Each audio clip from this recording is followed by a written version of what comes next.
Bonjour à tous et bienvenue pour cet entretien du Club de la Presse qui a pris l'initiative depuis quelques mois d'aller à la rencontre de personnalités, d'acteurs de l'Europe à Strasbourg.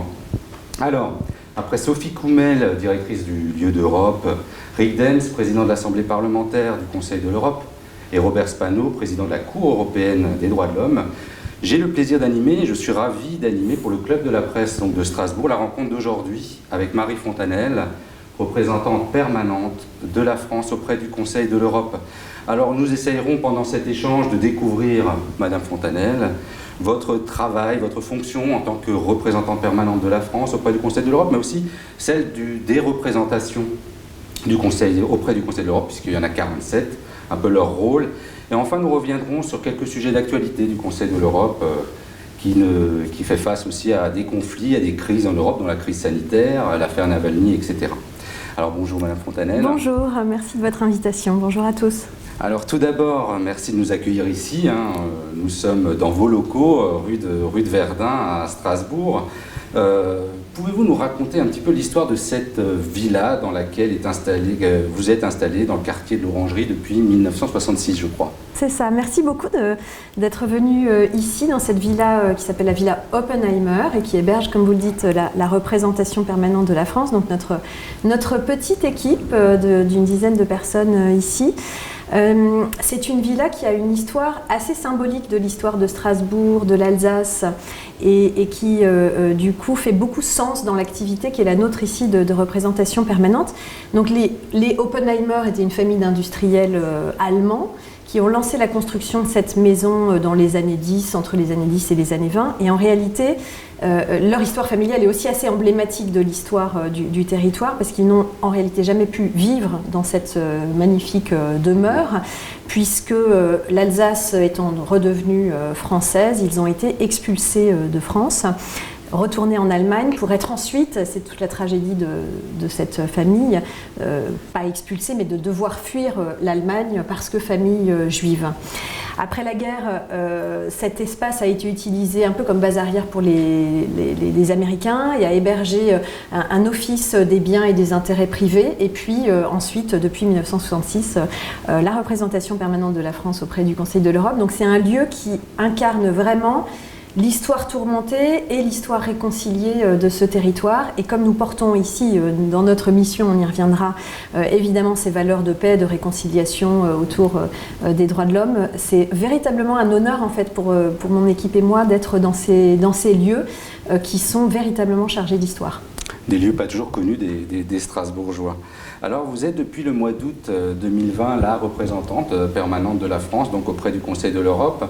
Alors contrairement à vos prédécesseurs, vous connaissez bien Strasbourg, vous êtes strasbourgeoise, vous vivez ici, en dehors, vous bougez aussi beaucoup. Vous pouvez nous raconter un peu votre parcours et qui vous a mené un peu jusqu'ici, jusqu'au Conseil de l'Europe? Merci, oui. Alors je suis devenue strasbourgeoise, je suis quand même basco-bretonne à l'origine et fière de mes origines, donc je tiens à le dire, mais c'est vrai que j'habite ici depuis de longues années. Il y a plusieurs éléments en fait quand je repense à mon parcours qui font et qui expliquent en fait que je sois ici aujourd'hui.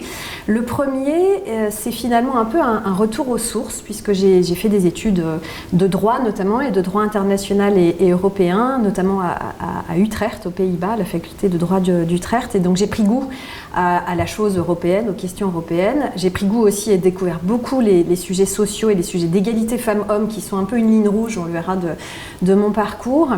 Et pour tout vous dire, en fait, j'ai d'abord songé travailler pour les institutions européennes, et c'est en fait parce que j'ai échoué à l'oral du concours de la Commission européenne que j'ai fait l'ENA ensuite. Donc vous voyez. Comme quoi, c'est plus difficile. Exactement. Ça, c'est le premier élément. Donc, un peu l'impression de revenir à des sujets qui m'ont toujours été chers et en tout cas sur lesquels j'ai étudié longtemps. Et puis, donc, après, j'ai effectivement eu un parcours professionnel de fonctionnaire après l'ENA. J'ai d'abord été inspectrice à l'IGAS, à l'Inspection Générale des Affaires Sociales. Et j'ai toujours eu envie, en fait, de faire des métiers assez différents. Alors des métiers de manager public, bien sûr, je n'ai pas changé considérablement ma ligne, mais des métiers différents pour essayer de porter les combats qui me sont chers, notamment les sujets d'égalité entre les femmes et les hommes, dans l'ensemble de mes postes. Donc après cette première expérience au ministère des Affaires sociales, j'ai travaillé au musée du Quai Branly comme directrice des publics pour essayer de porter justement un peu de politique sociale, de politique éducative, essayer d'attirer du nouveau public dans ce qui était à l'époque un nouveau musée. Ensuite, j'ai fait le choix du territoire et donc effectivement de la province, ce qui est assez rare pour des profils de hauts fonctionnaires, raison pour laquelle d'ailleurs la réforme actuelle de l'ENA et de la haute fonction publique a cet objectif en fait de faire venir véritablement les fonctionnaires sur le territoire, les hauts fonctionnaires sur le territoire. Ça a été mon cas, j'ai fait le choix de travailler dans la santé dans ce territoire. J'ai travaillé donc d'assez longues années sur les sujets de santé.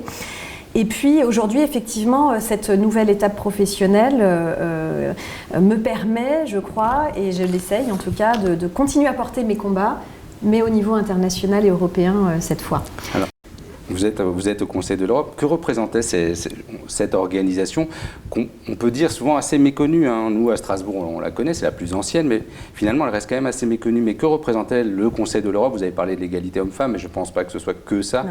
Que représentait le Conseil de l'Europe avant que vous y arriviez? Alors pour moi, très personnellement, j'ai une histoire personnelle un petit peu avec le Conseil de l'Europe, parce que le Conseil de l'Europe a une histoire familiale. Mon beau-père, en fait, était interprète, a fait toute sa carrière d'interprète et de traducteur au Conseil de l'Europe. Donc moi, je connaissais surtout le Conseil de l'Europe comme ça, pour tout vous dire.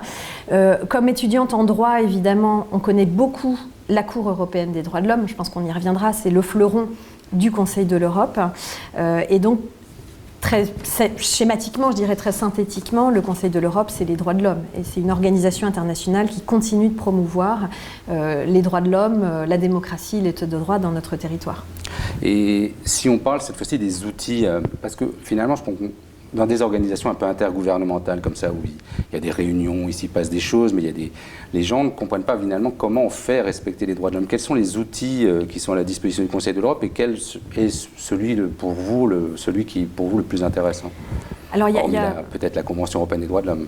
Voilà, donc il y a plusieurs outils un peu traditionnels d'une organisation internationale. Il y en a notamment 3, je vais y revenir, mais il y a une particularité forte qui est cet organe juridictionnel, la Cour européenne des droits de l'homme, qui fait respecter comme un tribunal la Convention européenne des droits de l'homme. Mais traditionnellement, une organisation internationale, comme le Conseil de l'Europe, son rôle, c'est de fixer des standards assez élevé de respect d'un certain nombre de droits et de libertés, de droits de l'homme qui sont tous prévus dans la Convention européenne des droits de l'homme.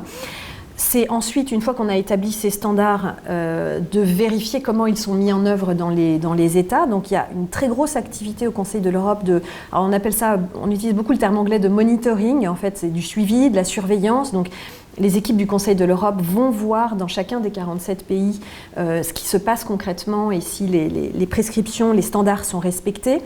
On connaît par exemple, enfin en tout cas moi je connaissais avant de venir ici le CPT, le Comité de prévention pour la torture, qui est un organe du Conseil de l'Europe et qui va dans les prisons concrètement des 47 États membres ou les lieux de privation de liberté pour voir comment se passent les conditions de détention. Donc c'est une action véritablement de terrain, en fait, de visite sur le terrain. Et puis le troisième outil utilisé aussi par le Conseil de l'Europe, c'est la coopération, de l'assistance technique, comment aider finalement certains des pays à augmenter leurs standards. Et ça, c'est assez classique, on va dire, du rôle d'une organisation internationale. La particularité, effectivement, un peu propre à Strasbourg, c'est cette Cour européenne des droits de l'homme que nous pouvons saisir, nous, les justiciables, vous et moi. Après avoir épuisé les voies de recours en France, on peut porter un cas devant la Cour européenne des droits de l'homme et l'État peut être condamné pour ne pas avoir respecté la Convention européenne des droits de l'homme. On reviendra aussi sur votre rôle, parce qu'on verra que dans la représentation, en tant que représentante déléguée des ministres, vous allez suivre aussi, vous avez une sorte de comité de surveillance des arrêts de la Cour. Ce qui m'intéresse aussi, c'est si vous deviez parler maintenant un peu à tout le monde, on vous posait une question comme ça, pour vous dire, ouais, le Conseil de l'Europe, c'est quoi, ça sert à quoi? Pour un Français, vous lui direz, ça a apporté quoi? Parce qu'autant, des fois, l'Union européenne, on peut dire, bah, voilà, il y a l'euro, il y a Erasmus. Si on devait parler du Conseil de l'Europe, vous leur diriez quoi? Alors, il faut savoir qu'il y a souvent une très grande, pour le coup, notoriété quand la France est condamnée par la Cour européenne des droits de l'homme. Généralement, on le sait. Les journaux le savent, les médias font très bien leur travail et on a en tête les uns ou les autres, un peu selon nos histoires, quelques cas emblématiques qui ont vraiment permis de faire progresser la situation en France. Alors il y a un cas qui a condamné non pas la France mais la Belgique, mais qui a eu des retentissements considérables en France qui ont conduit à une meilleure reconnaissance des enfants qui étaient dits enfants naturels. Par rapport aux enfants biologiques. Donc ça c'est vraiment un arrêt de la Cour européenne des droits de l'homme qui a poussé la Belgique, la France, à modifier la législation. On sait aussi que sur la reconnaissance des enfants nés de GPA à l'étranger, pratique interdite en France, mais pour autant il y a des enfants qui sont nés de GPA à l'étranger en France et dont les droits doivent être reconnus. C'est vraiment plusieurs arrêts de la Cour européenne des droits de l'homme qui ont condamné la France, qui ont poussé à une meilleure reconnaissance. Donc concrètement, des arrêts, je pourrais en citer d'autres, mais qui ont un impact concret dans la vie des gens, il y en a beaucoup.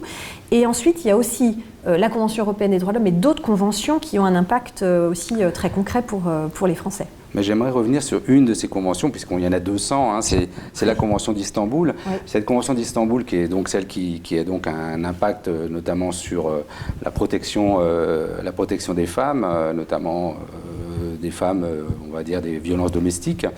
Cette Convention d'Istanbul, dernièrement, la Turquie s'est retirée de cette convention. Ça a fait débat, hein, ça a été médiatisé. Mais ce qu'on se dit souvent, c'est qu'on n'a pas dit que la Convention d'Istanbul, c'est une convention du Conseil de l'Europe. On l'entend peu. Finalement, c'est quoi cette Convention d'Istanbul? Et surtout, comment ce qu'elle apporte et comment vous voyez ce retrait de la Turquie et le fait aussi que des États membres du Conseil de l'Europe, comme la Pologne, la Hongrie, n'aient pas encore ratifié ce texte? Alors, c'est vrai qu'il y a 223, vous le disiez presque, de conventions du Conseil de l'Europe, donc la matière est très large. On en connaît beaucoup moins, évidemment. Après la Convention européenne des droits de l'homme, il y a aussi la Charte sociale européenne dont on pourrait parler, mais la Convention d'Istanbul est devenue un peu la convention la plus connue. Elle a 10 ans, on a fêté la semaine dernière son 10e anniversaire, et son objectif, et d'ailleurs seul objectif, c'est de lutter contre les violences faites aux femmes et les violences domestiques. C'est une convention très importante parce qu'elle est reconnue par les autres organisations internationales d'ailleurs, ou par le monde entier, vraiment comme la convention la plus aboutie, celle qui a fixé les standards au plus haut niveau, et avec une approche très globale des problématiques de violence qui va de la prévention, l'éducation, jusqu'à la prise en charge et les poursuites pénales des hommes, souvent ce sont des hommes violents. Elle a concrètement, et on pourrait voir en France les effets concrets de cette convention. Cette convention prévoit par exemple, un exemple, je pourrais en citer d'autres, le fait que les femmes puissent avoir appelé une ligne téléphonique jour et nuit en cas de détresse pour avoir une réponse. Concrètement, nous en France, on a le 3919. Donc on fait vraiment le lien entre cette prescription de la Convention et la ligne que nous avons mise en place. On a encore un petit chemin à faire parce que la Convention d'Istanbul dit qu'il faut qu'elle soit ouverte 24 heures sur 24, 7 jours sur 7. Ce n'est pas encore tout à fait le cas. Même en France, elle sera cet été. Les ministres l'ont annoncé hier au Conseil des ministres, justement. Elisabeth Moreno, Marlène Schiappa l'ont confirmé. Ça sera ouvert cet été à 24 heures sur 24, 7 jours sur 7. Donc concrètement, on voit bien des effets très positifs, très concrets de cette convention. Alors, elle a été signée par 45 États membres du Conseil de l'Europe, à l'exception de la Russie et de l'Azerbaïdjan. Elle n'a été ratifiée que par 34 pays, moins 1 avec la Turquie qui s'est retirée, plus 1 puisque le Parlement du Liechtenstein a voté en faveur de la ratification la semaine dernière. Mais donc on voit bien qu'on n'est pas au complet. Très clairement, donc on a un chemin à faire pour être beaucoup plus nombreux, et il faut le faire. C'est une convention qui fait débat pour deux motifs qui sont à mon avis des motifs erronés, mais qui sont souvent ceux qui sont utilisés. Souvent, les États qui n'ont pas envie de la ratifier disent que leur législation nationale est suffisante.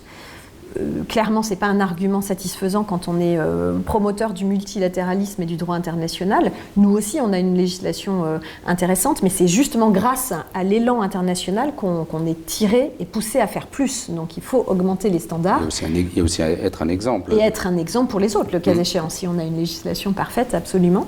Le deuxième argument, beaucoup plus insidieux, c'est que cette convention est accusée par ses détracteurs d'avoir un agenda caché, de porter une idéologie du genre, qui serait une façon finalement de pousser en faveur du mariage de personnes de même sexe, par exemple, ou de déconstruire le genre biologique. Parce qu'elle parle de violence domestique, c'est ça, c'est pas que des violences envers les femmes, c'est cet argumentaire-là, je pense. Oui, et puis parce qu'elle identifie très clairement les stéréotypes sociaux qui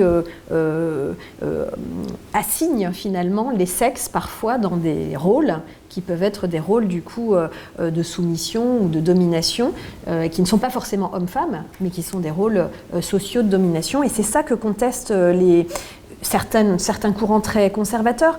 C'est un argument qu'il faut entendre. Je pense qu'on peut le contester très clairement, parce que moi, face à cet argument d'un agenda caché, j'ai quand même toujours la tentation de dire mais quel est votre agenda caché à vous ? C'est-à-dire que est-ce que finalement les droits des femmes ne sont pas assez importants pour que vous considériez qu'il y a un agenda caché derrière une convention qui a pour seul objectif de protéger majoritairement les femmes contre les violences qu'elles subissent toujours ?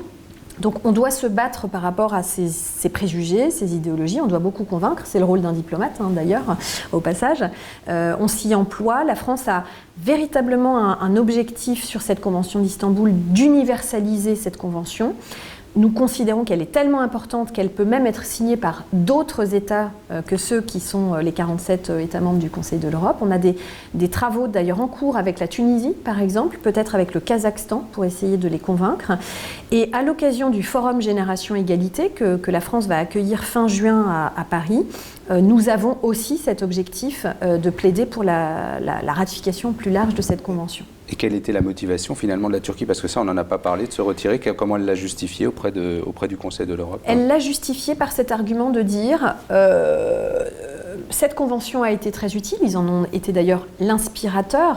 C'est la Convention d'Istanbul. Et avant même la Convention d'Istanbul, on la doit à un arrêt de la Cour européenne des droits de l'homme qui avait condamné la Turquie, dans un arrêt connu en 2009 qui s'appelle Opuz, d'une femme turque qui avait considéré que ses droits n'étaient pas suffisamment respectés, elle n'avait pas été protégée par l'État turc contre des violences conjugales. Et ils ont argumenté en disant que leur législation était désormais devenue suffisante et que donc ils n'avaient plus besoin d'en être membre. Alors, on va passer un peu à un autre sujet, mais prenons votre rôle cette fois-ci général de la représentation pour comprendre. Là, on a vu le Conseil de l'Europe. Vous êtes donc la représentante permanente de la France auprès du Conseil de l'Europe. Quelle est la mission d'une représentation permanente ? Alors, je suis ambassadrice, effectivement, comme mes 46 collègues des 46 autres États membres du Conseil de l'Europe, à représenter mon pays auprès de cette organisation internationale. C'est vrai que c'est un peu étonnant d'avoir un ambassadeur en sol français, donc c'est vrai que c'est pour ça que c'est pas toujours très facile de comprendre, mais de même qu'à Paris, il y a une ambassadrice auprès de l'UNESCO, une ambassadrice auprès de l'OCDE, eh bien, il y a aussi à Strasbourg une ambassadrice auprès du Conseil de l'Europe. Notre rôle, c'est de représenter notre pays, de porter nos positions. Mon rôle de diplomate et le rôle de mon équipe d'ailleurs, je le simplifie souvent en deux mots, c'est écouter beaucoup. Le rôle d'un diplomate, c'est vraiment de comprendre, d'agglomérer un certain nombre d'informations pour mieux savoir ce qui se passe et puis pouvoir reporter à notre ministère des Affaires étrangères la situation, l'état des forces en tout cas ici au Conseil de l'Europe. Beaucoup écouter. Et puis beaucoup parler aussi, ce que je fais déjà là d'ailleurs, sûrement trop, essayer de convaincre, porter nos positions françaises, expliquer nos positions françaises et porter de nouveaux projets finalement pour cette organisation internationale, parce qu'une organisation internationale c'est vivant, elle a beau avoir 71 ans maintenant. Cette organisation internationale, il lui faut être nourri par de nouveaux projets. C'est ce qu'on a fait lors de notre présidence en 2019 avec des projets comme l'Observatoire de l'enseignement de l'histoire en Europe. Avec M. Lamassoure. Exactement. Alors, une de vos activités au sein du comité des ministres, c'est donc de représenter la France au sein de cette instance. Donc, vous êtes entouré de vos 46 collègues et de vous assurer notamment du respect des engagements pris par les États membres et notamment aussi dans l'application des décisions de la Cour européenne des droits de l'homme. Donc effectivement, vous avez dit que les États peuvent être condamnés par la Cour, mais après encore faut-il qu'ils respectent et qu'ils appliquent la décision. On a du mal à comprendre, si je parle cette fois-ci en tant que public, pas en tant que personnellement ou d'autres, on a quand même du mal à comprendre comment on surveille des États, comment ça s'organise pour qu'ils appliquent une décision s'ils ne veulent pas. Et je reviens peut-être à un sujet d'actualité, c'est par exemple l'affaire Navalny, où la Cour s'est prononcée pour sa libération, mais voilà, c'est la Cour qui s'est prononcée pour sa libération, mais après, voilà, si ils ne veulent pas le faire, qu'est-ce qui se passe ? Alors, on a mis en place effectivement un dispositif de suivi de l'exécution des arrêts de la Cour. C'est-à-dire qu'effectivement, le travail diplomatique ne s'arrête pas du tout une fois qu'un État est condamné. Au moins 4 fois par an, le comité des ministres, des délégués des ministres, se réunit dans une formation spécifique pour examiner l'avancement finalement de l'exécution des arrêts de la Cour. Quand un État est condamné, généralement, il est condamné et doit donc réparer et répondre à la situation individuelle. Quand c'est le cas d'un emprisonnement, par exemple, comme c'est le cas de M. Navalny, eh bien, la façon de réparer, c'est de le libérer. Mais un État peut être aussi condamné à des dommages et intérêts, ça s'appelle la satisfaction équitable. Il y a plusieurs façons de mettre en œuvre un arrêt pour que le requérant soit restauré dans ses droits. Et il y a aussi des mesures générales qui sont attendues pour éviter que l'État ne répète finalement les motifs de ces condamnations. C'est un travail qui peut être long, malheureusement. Il est certain qu'aucun d'entre nous n'a une baguette magique qui permet de faire que les arrêts sont exécutés très rapidement. Parfois, il y a même besoin, je prends des exemples, on pourra en parler, mais des exemples français, il y a parfois besoin de législation, en fait. Et donc, un travail législatif, ça ne se fait pas en 2 jours. En l'occurrence, effectivement, quand il s'agit de libérer des prisonniers politiques ou parfois des journalistes qui sont incarcérés indûment et qui fait l'objet les condamnations font l'objet de condamnations par la Cour. C'est un travail ici à Strasbourg, mais qui se double d'une mobilisation diplomatique que vous voyez bien sur l'affaire Navalny que vous citez. C'est toute la communauté internationale qui s'est mobilisée. Ça ne se joue pas du tout que à Strasbourg, ça se joue en bilatéral dans les échanges que nos autorités peuvent avoir directement avec les autorités russes. Donc nous, on prend notre part ici, mais c'est un et aussi un toutes élément. Les instances du Conseil de l'Europe. Exactement, toutes les instances sont mobilisées. Aussi. L'Assemblée parlementaire, parce que comme vous le dites très justement, et c'est d'ailleurs un compatriote français, Jacques Maire, qui fait un rapport et qui est chargé finalement d'essayer de rapporter sur la situation de Navalny à l'Assemblée parlementaire. La commissaire aux droits de l'homme, qui fait aussi des visites et par ses prises de parole essaye de prendre sa part dans ce travail diplomatique. Ça ne va pas toujours aussi vite qu'on le souhaiterait. On a un cas ici à Strasbourg d'un prisonnier politique en Azerbaïdjan qui a été finalement libéré en 2018, Mamadov, après que la Cour européenne ait condamné l'Azerbaïdjan en estimant que cet emprisonnement était indu. C'est le fruit et la démonstration qu'avec beaucoup de persévérance dans notre travail diplomatique et ici de suivi d'exécution des arrêts, on peut y arriver. Ça prend du temps. Vous parliez de la France qui était pas régulièrement, mais qui arrivait aussi à être mise à l'index, on pourrait dire, parce que ce n'est pas automatiquement des condamnations de la Cour européenne des droits de l'homme. On peut penser, vous en avez parlé, de la surpopulation carcérale. Elle est souvent quand même montrée du doigt depuis des années. C'est pas il y a 2 ans, ça fait, je pense, ça fait une vingtaine d'années qu'on revient là-dessus sur les conditions carcérales en France. Il y a aussi eu les questions de maintien de l'ordre avec la commissaire aux droits de l'homme qui a critiqué la France, notamment au moment de la crise des Gilets jaunes. On peut même revenir aujourd'hui sur la question de la presse. La France aussi a été montrée du doigt dans un dernier rapport sur la plateforme des journalistes du Conseil de l'Europe en disant qu'il y avait une forme d'harcèlement aussi en France des journalistes. Comment vous, en tant que représentante de la France, vous accueillez ces critiques et comment vous pouvez réagir, soit pour faire remonter les informations ou soit pour faire changer les choses ? Merci beaucoup de cette question. Alors d'abord, je voudrais quand même néanmoins un tout petit peu disqualifier, si vous m'y autorisez, le terme de mise à l'index ou je ne sais plus quel autre terme vous avez utilisé. Ce qui me permet de dire, en fait, ce n'est pas du tout l'état d'esprit d'une organisation internationale comme le Conseil de l'Europe. On est 47 États membres à avoir tous pour objectif d'atteindre les standards d'excellence et de très haut niveau, de respecter la Convention européenne des droits de l'homme. On a tous ce point d'arrivée en commun. On n'a pas des points de départ équivalents. c'est clair. Je pense que les 47 pays n'ont pas des points de départ équivalents. La situation en France n'est pas équivalente à celle des autres pays. Néanmoins, on a tous cet horizon et ce chemin à faire pour améliorer notre situation. Et donc, c'est un processus en fait d'amélioration constante de notre situation.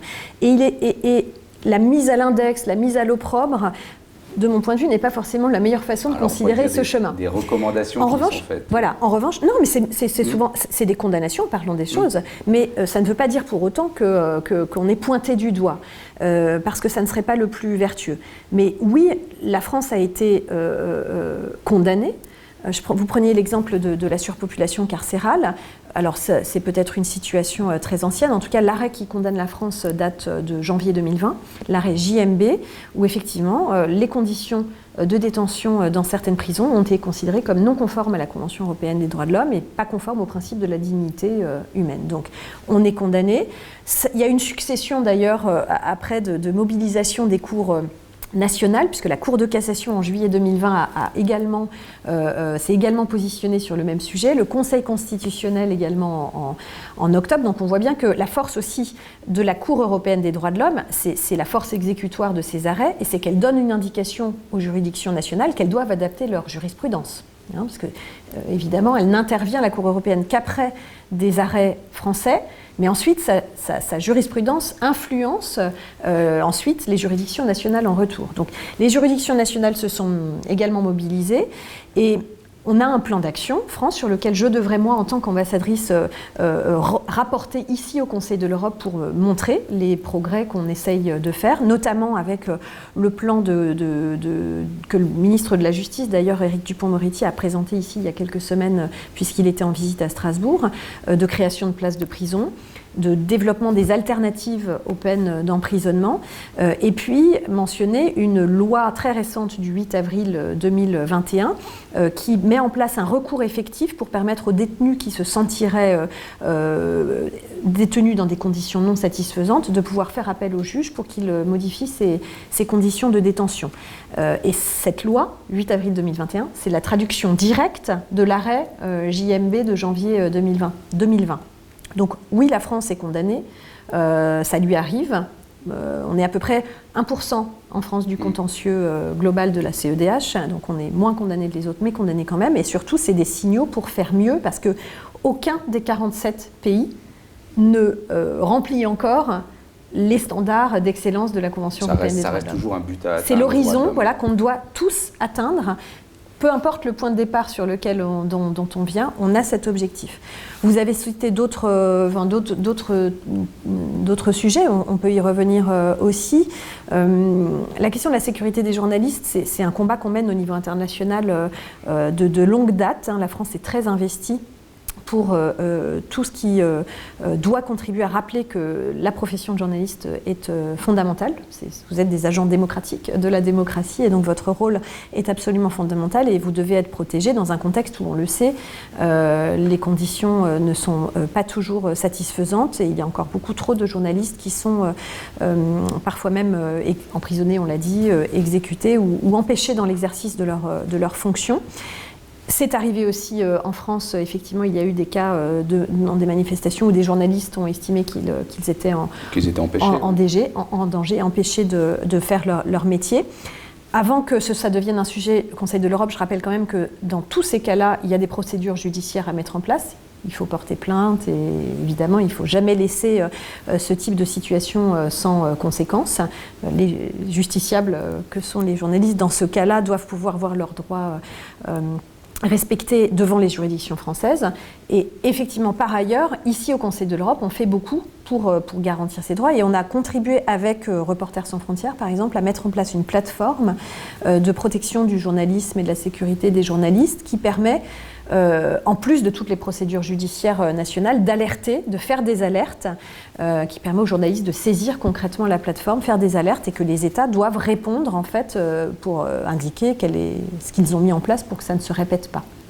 Alors le 21 mai, très prochainement, se tiendra ce qu'on appelle les ministériels, la session annuelle des ministres des Affaires étrangères. Quelles sont les priorités que se donne, avec tout ce qu'on a dit, quels sont les axes de travail ou les changements que souhaite mettre en œuvre les ministres des Affaires étrangères pour faire avancer le Conseil de l'Europe? Alors c'est demain, effectivement, la ministérielle qui va réunir 47 ministres des Affaires étrangères à Hambourg, alors en virtuel pour la plupart d'entre nous qui ne pourront pas y aller. Habitués, mais on ne veut pas s'habituer, justement. Ça, c'est un gros combat qu'on mène aussi à cette représentation permanente, de revenir en présence à Strasbourg. Mais ça va clore une présidence allemande. Vous savez qu'il y a des présidences tournantes, comme à l'Union européenne. Nous sommes en fin de présidence allemande, et cette ministérielle, elle va permettre notamment de confirmer le soutien des 47 ministres des Affaires étrangères au travail de la secrétaire générale du Conseil de l'Europe, qui est l'ancienne ministre des Affaires étrangères croate, Marija Pejčinović-Burić, qui a présenté au comité des ministres un cadre stratégique, des priorités pour les 4 années à venir. Donc on soutient ces priorités, sachant que ce sont des priorités sur lesquelles on a eu beaucoup l'occasion de travailler. Les défis principaux, je dirais, qui se posent à nous et qu'on réaffirme, c'est, d'une part, ça paraît tautologique ou facile de le dire, mais de confirmer le soutien au système conventionnel, à cette Convention européenne des droits de l'homme que l'on chérit, aux 223 conventions du Conseil de l'Europe et au rôle fondamental de la Cour européenne des droits de l'homme. Et ça veut dire évidemment un gros travail dont on a beaucoup parlé, d'essayer de faire en sorte qu'il y ait une exécution plus forte des arrêts de la Cour et un suivi dans nos pays qui soit robuste. Mais c'est aussi, au-delà de cette mission fondamentale, se préparer à l'avenir et notamment aux nouveaux défis qui peuvent poser des défis aux droits de l'homme. L'intelligence artificielle, par exemple, est-ce que les algorithmes ne présentent pas en eux-mêmes des biais discriminatoires? Vous savez qu'un des grands éléments de la Convention européenne des droits de l'homme, c'est de lutter contre les discriminations. Bon, si les algorithmes et si les machines et les robots prennent des décisions sur des fondements discriminatoires, ça va être des décisions discriminatoires, donc ça ne va pas être conforme à la Convention européenne des droits de l'homme. Donc il peut y avoir des défis. L'intelligence artificielle, ça, bien sûr, c'est un progrès énorme, mais il faut aussi veiller à ce qu'il n'y ait pas d'effets secondaires qui pourraient être préjudiciables aux droits de l'homme. Donc ça, c'est un sujet qui est devant nous, par exemple. L'environnement, on voit bien que toutes les organisations internationales aujourd'hui se posent sur la question de l'environnement, évidemment, et ici aussi, y compris pour savoir si des textes nouveaux seraient utiles pour intégrer, finalement, actualiser nos textes, comme un droit de l'homme. L'environnement comme un droit de l'homme, soit dans la Convention européenne des droits de l'homme, soit dans la Charte sociale européenne, pourquoi pas. En tout cas, il peut se poser, c'est un nouveau sujet qu'on doit intégrer. Je pense que dans les défis aussi dont les ministres vont parler demain, il y a quand même, il faut en parler, les effets de cette crise sanitaire,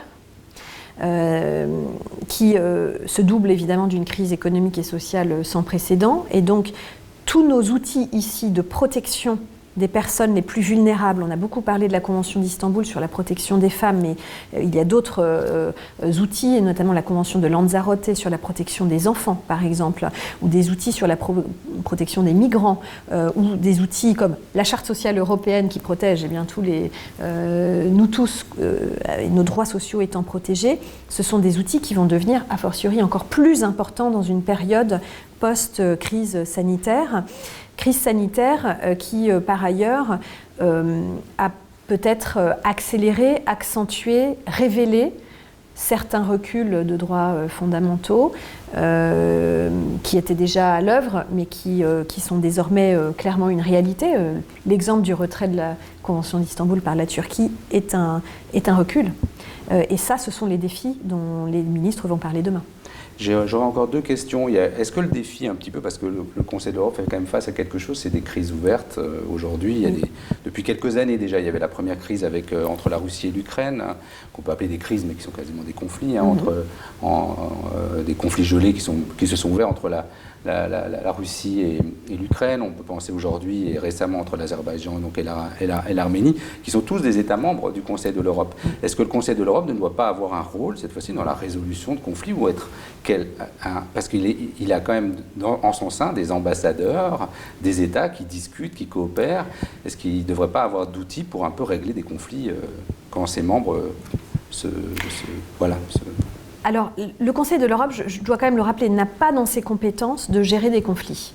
Nous n'avons pas de compétences en matière de sécurité ou de défense, comme c'est le cas à Vienne à l'Organisation pour la sécurité en Europe ou à Bruxelles avec l'OTAN. Donc le Conseil de l'Europe, non, n'intervient pas pour gérer des conflits ou pour faire se terminer des conflits. En revanche, évidemment, d'abord d'une part, les conflits s'invitent tout seuls dans nos débats tous les mercredis, ça c'est certain. Et surtout, le Conseil de l'Europe, il a finalement un rôle en amont et un rôle en aval. Un rôle en amont parce que finalement, les conflits sont un échec, on pourrait le dire comme ça aussi, du rôle préventif de promotion des valeurs de démocratie, de droits de l'homme, d'état de droit, qui est la colonne vertébrale du Conseil de l'Europe. Donc tout ce que le fait au quotidien le Conseil de l'Europe sert en définitive à essayer de prévenir des conflits.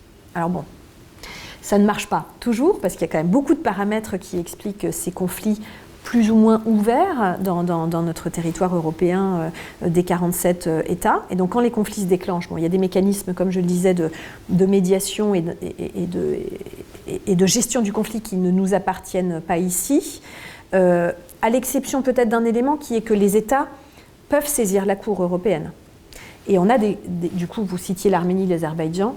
L'Arménie a saisi la Cour européenne qui a enjoint l'Azerbaïdjan à stopper les menaces et les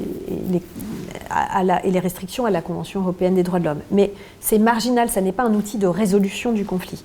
Mais une fois que le conflit est résolu, le Conseil de l'Europe reprend son rôle en aval pour aider à la reconstruction, à la réconciliation, au retour de la confiance. Et pour prendre l'exemple de l'Arménie et l'Azerbaïdjan, et c'est un sujet qui est ouvert et qui est encore très difficile. On ne doit pas toujours les mettre à côté, les deux ambassadeurs, je pense.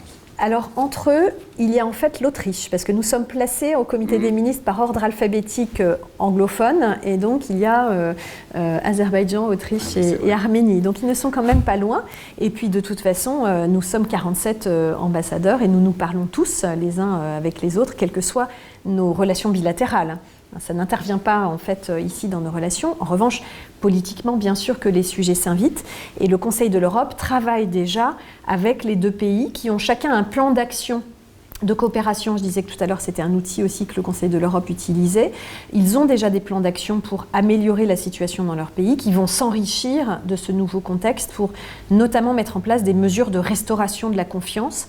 Dans ces cas-là, généralement, le Conseil de l'Europe travaille beaucoup avec les défenseurs des droits, localement, donc, comme on en a un en France, il y en a dans chaque pays, et les défenseurs des droits sont aussi, d'une certaine façon, des ambassadeurs des valeurs du Conseil de l'Europe et travaillent à la résolution de la crise. Alors je terminerai, donc on a dit que vous êtes la représentante permanente de la France auprès du Conseil de l'Europe. Donc ici, vous êtes à Strasbourg. Est-ce que finalement vous avez aussi un rôle en tant que pays hôte, pays d'accueil, par rapport à vos collègues? Vous êtes un peu le bureau des plaintes quand quelque chose ne va pas, quand on n'arrive pas à venir à Strasbourg, quand il y a une petite...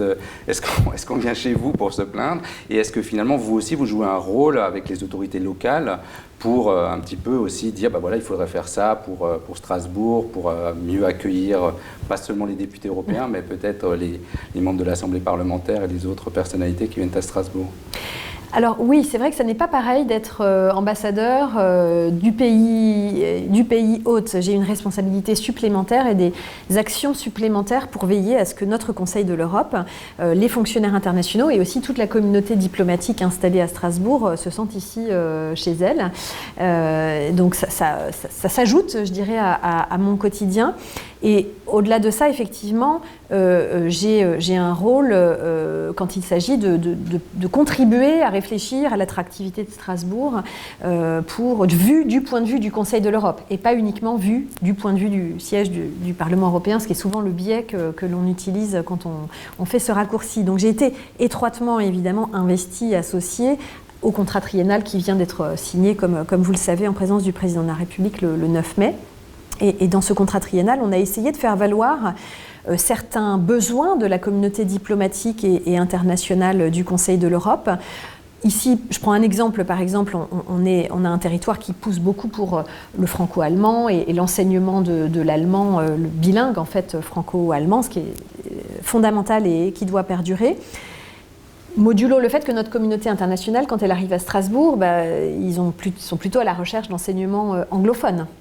ou franco-anglais en tout cas. Et donc voilà, mon point c'est aussi d'essayer de rappeler et de dire attention, il faut aussi permettre à des familles de s'installer à Strasbourg en ayant accès à un enseignement franco-anglais et pas uniquement franco-allemand.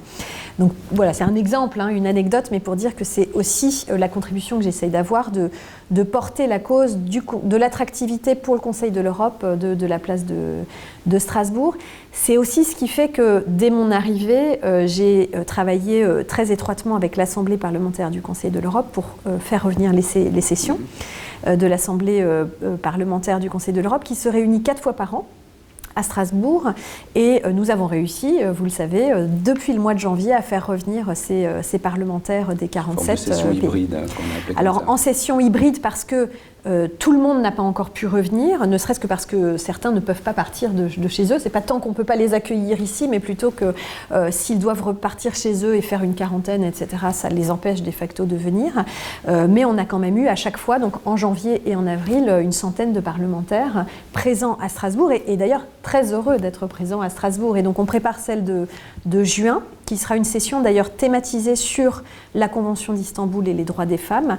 Et on attend là, je pense, compte tenu du fait que si le temps redevient clément, les terrasses et les restaurants étant ouverts, je pense que beaucoup auront à cœur de revenir en présence à Strasbourg. Il y aura peut-être 2 sessions au mois de juin, celle de l'Assemblée parlementaire et celle du Parlement européen normalement.